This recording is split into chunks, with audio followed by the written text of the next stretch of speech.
بسم الله الرحمن الرحيم. ازيكم يا حبايبي؟ عاملين ايه؟ يا رب تكونوا في خير وسعاده.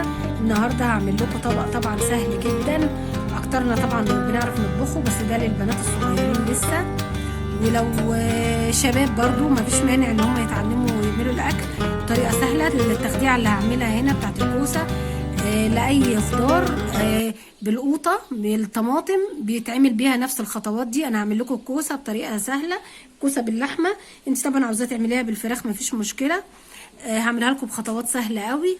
يا ريت بقى تتابعوني في الفيديو عشان تعرفوا انا عملتها ازاي خطوه بخطوه، بشرحها بالتفصيل. يلا بينا بقى على الفيديو تشوفوا خطواتي وانا بعملها، ويا رب يعجبكم الفيديو بتاعي. وما تنسونيش في بدايه الفيديو بسبسكرايب ولايك. يلا بينا بقى على الفيديو.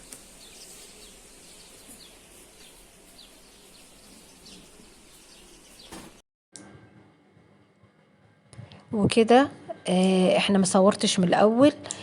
كده البصلة حطيناها على النار، هنسيبها تتحمر ونحط عليها اي مادة دهنية عندك. هتحطي زيت عليه سمنة او سمنة بس، هتتحمر مع التوم، معلقة توم كده بتديها طعم حلو. تتحمر حلو عندك كده، يعني مش لازم تحمريها بس ما تضغطيش عليها قوي عشان ما تعملش حماوه. وبنحط عليها الطماطم، بنكون ضربينها في الخلاط على حسب الكمية اللي انتي عاملاها بقى، بس كده. وبنسيبها شوية تتسبك، وفي المرحلة دي بنحط لها معلقة سكر عشان لو الطماطم لازعة.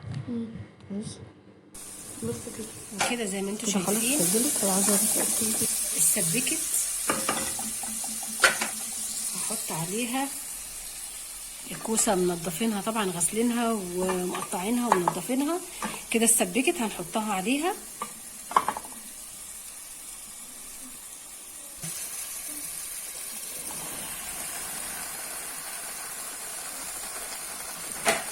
كده حطينا الكوسة وهنحط عليها البهارات بتاعتها.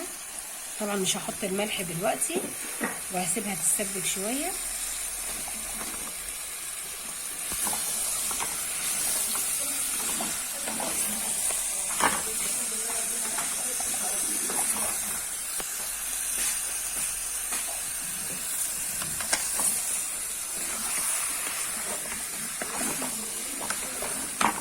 تتقلب قلبتين كده تتشرب، وبعدين هنزود لها الشوربه.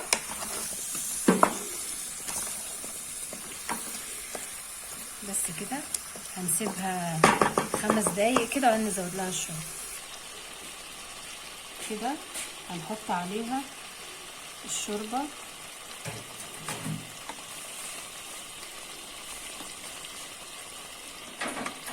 الدهان بقى جاي معاها بتصفيه تطلعيه. ما تكتريش شوربه قوي عشان الكوسه بيطلع منها ميه، فبيزيد الميه بتاعتها يا دوبك يعني كده. انا هسيبها تستوي فيها شويه عبال ما اللحمه تستوي، يعني هحط حبه كمان عبال ما اللحمه تستوي واحطها. بس كده، وبتقلبيها قلبه وتسيبيها بقى تستوي لغايه ما تستوي. قرب ما قربت تستوي كده هزود لها اللحمه.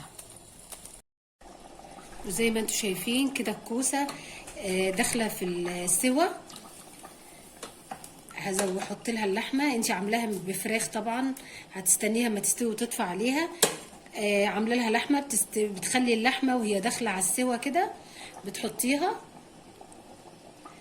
بتحطي اللحمه وهي داخله على السوا، تاخد غلوتين كده، تاخد من الكوسه، تاخد من طعمها. الكوسه ناقصه سوا حاجه بسيطه، واللحمه برضو ناقصه سوا حاجه بسيطه، فبياخدوا من طعم بعض، يبقى طعمها حلو قوي. وهنقلبها بقى، وتقلبيها كده وتسيبيها تغلي شويه في الكوسه، تاخد غلوتين عشان هم خلاص داخلين على السوا. وخلاص كده بتحط لها الملح بتاعها. طبعا لسه ما حطيناش الملح، هتحط لها الملح بتاعها وهتبقى كده الكوسه جاهزه. الكوسه طبخه سهله جدا، بس انا بعملها للمبتدئين، البنات الصغيرين لسه. طبخه سهله مش هتاخد منك حاجه. والتخديعه بتاعت اللي بنعملها الطماطم بالبصل دي تقريبا بتتعمل لاصناف كتيره قوي من الخضار. يعني انت تعرفي التخديعه بس اللي اتعملت بالبصل والثوم في الاول، هتعرفي تطبخي اي طبخه تانية. بس كده، وهوريها لكم برضو وانا بقدمها.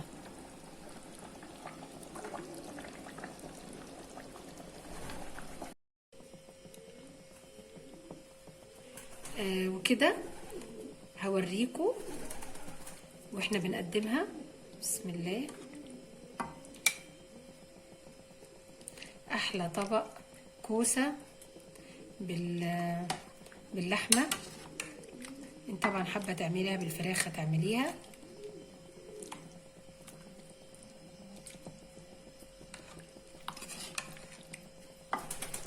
حلوه جدا، يا ريت تجربوها وتقولوا لي ايه رايكم. بتمنى تقولوا لي في التعليقات، واحطها برضو على الدولاب واوريها لكم دولاب المطبخ. وزي ما انتم شايفين بقى يا حبايبي، شايفين شكلها يفتح النفس.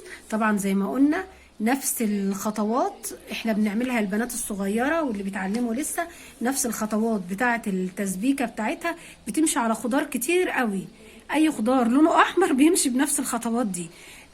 فياريت بقى تعملوا لي لايك وشير عشان يوصل لناس اكتر، ناس ما بيعرفوش ينفقوا سوا فيهم، اللي ما بيعرفوش يطبخوا، البنات اللي لسه بتتعلم. ويا ريت ما تنسونوش بلايك وسبسكرايب. ويا رب يكون الفيديو عجبكم، ودمتم في رعاية الله وأمنه، والسلام عليكم ورحمة الله وبركاته.